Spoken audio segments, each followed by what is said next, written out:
Do you guys still watch game shows? Just like with any other type of live programming, it should come as no surprise that behind the bright lights and big prizes, things don't always go as planned. From the quiz show that fooled America to Coughing Shenanigans on Who Wants to Be a Millionaire, and even the time serial killers tried their luck, after today, you'll never look at game shows the same way again. I'm Mike with List 25 with a bit of a cold, and here are 25 shocking game show scandals you won't believe happened. Bear with me with my voice, I apologize.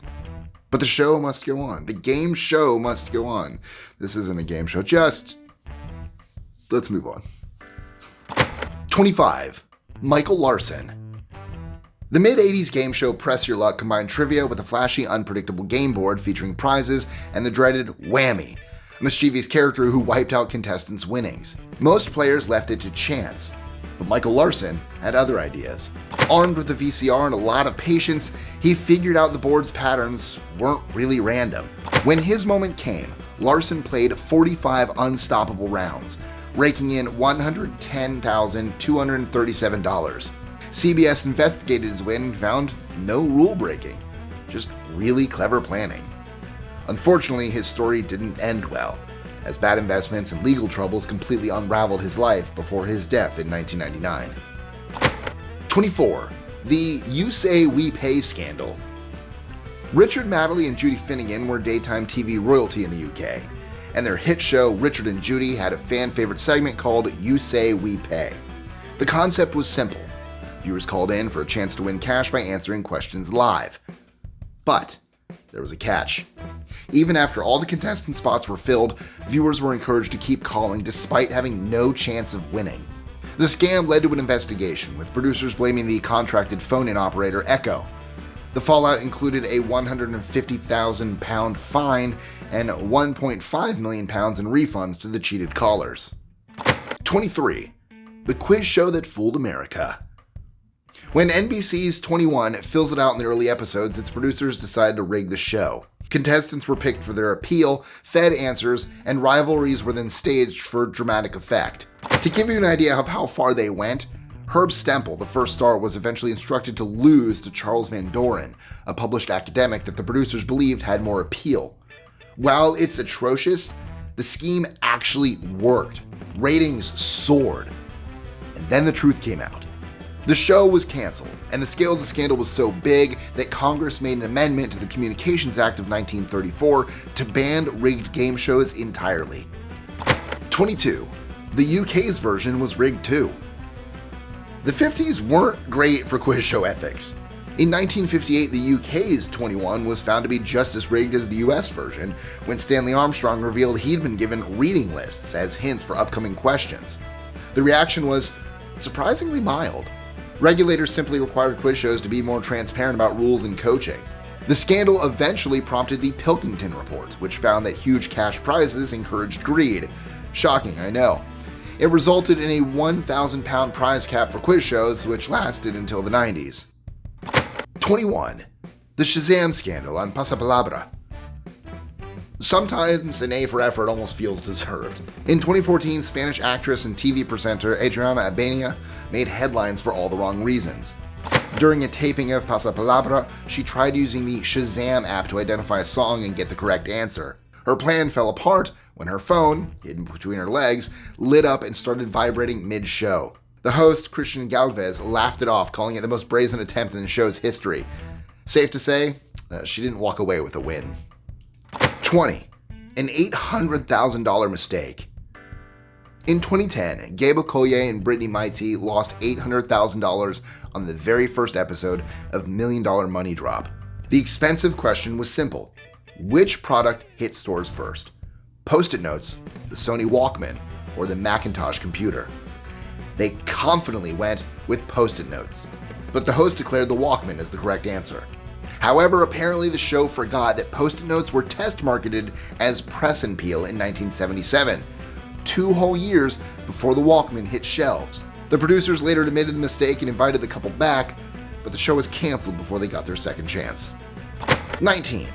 Thomas Hurley's Jeopardy answer. In 2013, 12-year-old Thomas Hurley III had a tough break on Jeopardy Kids Week. During Final Jeopardy, he correctly identified the Emancipation Proclamation. but misspelled it as Emancipation Proclamation. Despite getting the answer right, judges ruled his response incorrect because of the spelling error, costing him his $3,000 wager. While many felt the ruling was too strict for a children's competition, Jeopardy stood by its rules, raising questions about whether the show showed enough compassion for young contestants. 18. The perfect guess. Guessing the exact price of a showcase on The Price is Right is almost impossible. But in 2008, Terry Nese managed to do just that. During the final round, he nailed the exact amount of $23,743.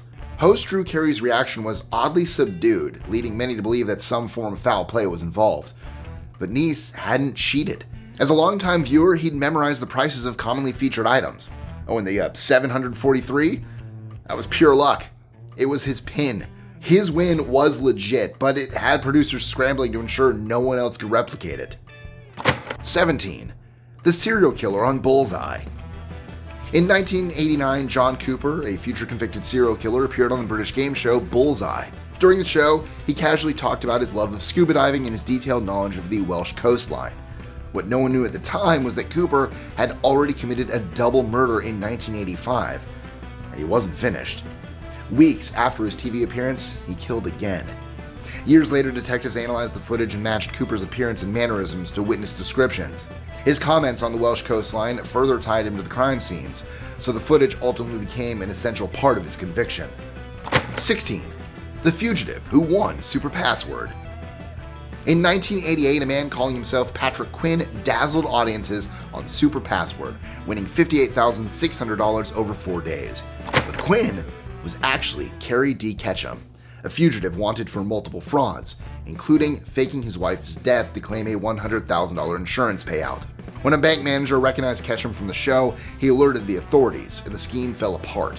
When Ketchum showed up at the studio to collect his winnings, Secret Service agents were waiting. Not only did he lose his prize money, but he also received a 5-year prison sentence for insurance fraud. 15. Accusations of cheating on the 1% Club. Sometimes an itch is just an itch. In May 2024, the 1% Club found itself in hot water when contestant Jason Duckett was accused of cheating. Eagle-eyed viewers noticed him rubbing his earlobes during a question where the answer happened to be ear, and everyone thought it was a secret signal to his wife Rowena, who was also competing. However, both Jason and Rowena had already been eliminated by then. Jason called the gesture a nervous habit, and producers backed him up, confirming there was no foul play. 14. The Price is Wrong. Over the years, The Price is Right has been hit with several lawsuits from its models, with accusations ranging from harassment to discrimination. One of the most notable cases was Brandy Sherwood Cochran's. After returning from maternity leave, she claimed she was fired and accused producer Mike Richards of treating her differently once he found out she was pregnant. In 2016, she reached a private settlement with the show, and in 2021, Mike Richards was removed as executive producer of Jeopardy and Wheel of Fortune after backlash over his past behavior. 13. The Our Little Genius scandal. In 2010, Mark Burnett's Our Little Genius was supposed to showcase the world's most amazing child prodigies competing for big cash prizes. But just days before the premiere, Burnett pulled the plug. It eventually came to light that some contestants were given a little too much help before the show. One parent even claimed producers fed them specific answers, like the British term hemi-demi-semi-quaver for a 64th note. The FCC got involved, and while the kids were allowed to keep their winnings, the controversy was too much to overcome, and the show was shelved for good. 12. Coughing Shenanigans on Who Wants to Be a Millionaire. In 2001, British Army Major Charles Ingram shocked everyone when he won the £1 million jackpot on Who Wants to Be a Millionaire. But his odd behavior during the game raised eyebrows. He kept second-guessing himself, only to somehow land on the right answer. It later turned out he had help. His wife Diana, sitting in the audience, and fellow contestant Tequin Whittock in the fastest finger first section were coughing to signal the correct answers. They coughed so many times that a sound expert reported, all in all, that 192 coughs were recorded. Ingram lost his winnings, his military career, received a suspension prison sentence, and was hit with hefty fines. 11. The Cash Cab accident in Vancouver. In 2011, Canada's version of Cash Cab faced a heartbreaking scandal. After filming wrapped for the day, a producer driving the show's iconic taxi back to the garage struck a pedestrian in Vancouver. The victim later died from his injuries. The show's host, Adam Groh, wasn't involved, but the incident shocked fans and cast a shadow over the production. The driver was deeply shaken, and the production team expressed their condolences to the victim's family. 10. Dotto's Big Fix. Back to the 50s, depending on your age, you might remember Dotto. In 1958, it was the highest-rated daytime TV show in the US, but it disappeared almost overnight. The trouble started when standby contestant Edward Hilgemeyer Jr. found a notebook belonging to reigning champion Mary Wynn, packed with answers for the ongoing taping. Hilgemeyer tipped off the defeated contestant, prompting producers to shell out $4,000 to the loser and $1,500 to Hilgemeyer to keep quiet. The Hilgemeyer wasn't having it. He went to the show's sponsor, Colgate-Palmolive, and within a week, Dotto was canceled for good. 9. The Hello Papy drama on Wow Wow-wee. In 2007, the Filipino game show Wow Wow-wee hit a major snag during its Willionario segment. Hosted by Willie Papy Revillame, the game was simple. The contestant had to decide whether to keep a cash offer or risk it all by choosing a prize hidden on a spinning wheel. Things got fishy when Revillame convinced the contestant not to gamble. And sure enough, the wheel later revealed she would have lost everything. To make matters worse, Revillame then tinkered with the wheel and discovered a jackpot. I know, not suspicious at all, right? Producers called it a glitch, but the Department of Trade and Industry wasn't buying it and fined the show 290,000 pesos. 8. The Hugo Colin controversy. In 1990s Turkey, Hugo was a hugely popular children's game show where kids could call in and play live on air. According to legend, one of those calls went completely off the rails when a frustrated child unleashed a stream of profanities during the broadcast. Host Tolga Garaboglu has consistently denied the incident ever happened, yet countless viewers from the time insisted they heard it themselves. We can't say if it's true or not, but without any recording to confirm or debunk the story, we can't say if it's true or not. But without any recording to confirm nor deny the story, the scandal continues to thrive. 7. The Reverend and the $64,000 deception. Guys, we may have to start wondering what the heck people were doing in the 50s. Oh my goodness. In the late 50s, Reverend Charles Stoney Jackson Jr. appeared on the $64,000 question and its spin-off, the $64,000 challenge. Before his appearances, producer Mert Copeland fed him the correct answers, and he ultimately won $16,000. At that point, the producers told him he could either take his winnings and leave, or face an unanswerable question if he continued. Jackson chose to take the money. 2 months later, Jackson returned for the spin-off and won again, thanks to the same rigging. And that's when his conscience stepped in. He contacted media outlets like the New York Times and Time, but they ignored him. It wasn't until the 21 and Dodo scandals broke that his claims were taken seriously, helping to reveal the widespread corruption in TV quiz shows. 6. When Aman Ramzan gave away babies. The Pakistani game show Aman Ramzan shocked their viewers in 2013 when host Amir Lakat Hussain gave abandoned babies to childless couples live on air. Yes, babies. We all know how ridiculous this was, but the producers defended their actions, saying that the families were vetted beforehand. Supporters praised the move for shedding light on the plight of abandoned children in Pakistan, where girls are often discarded. Critics, however, felt it turned a tragic issue into a publicity stunt. Whether well-meaning or misguided, the sight of babies being handed over alongside game show prizes like cars and electronics didn't sit well with many. 5. The dark side of Big Brother. Reality TV has seen plenty of scandals, but Big Brother seems to top the list. In 2012, Brazil's version faced outrage after a male contestant was accused of inappropriate behavior with an unconscious housemate, resulting in his arrest and expulsion. Then in 2015, Big Brother Mzansi in South Africa dealt with a similar situation, expelling a contestant over alleged misconduct during a housemate's sleep. And yet, despite all of this, Big Brother is still going strong, with revivals in places like the UK and Australia. It makes you wonder, just how far should we go for entertainment? And at what cost to those involved? 4. The Ruth Thalia tragedy. In 2012, 19-year-old Ruth Thalia Sanchez appeared on Peru's El Valor de la Verdad, the value of truth, a show where contestants share personal secrets for cash. Ruth did not hold back and revealed details about working as a nightclub dancer and being engaged in paid relationships, leaving her family and boyfriend, Brian Romero, stunned. Just 2 months later, the unthinkable happened. Romero murdered her to get to the winnings. The murder shocked the nation and raised serious questions about whether shows like these push their contestants too far.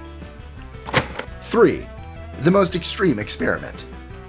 In 1998, comedian Tomoaki Hamatsu, better known as Nasubi, joined a reality TV experiment on Susanoo, Denpa Shonen, that pushed him to his limits. He was locked in a bare apartment, stripped of all his belongings, and tasked with surviving on items he could win through magazine sweepstakes. For 15 months, Nasubi battled hunger, even eating dog food at times, and extreme loneliness, all while being secretly broadcast to millions of viewers. You see, he was told that the show would only be broadcast after its completion.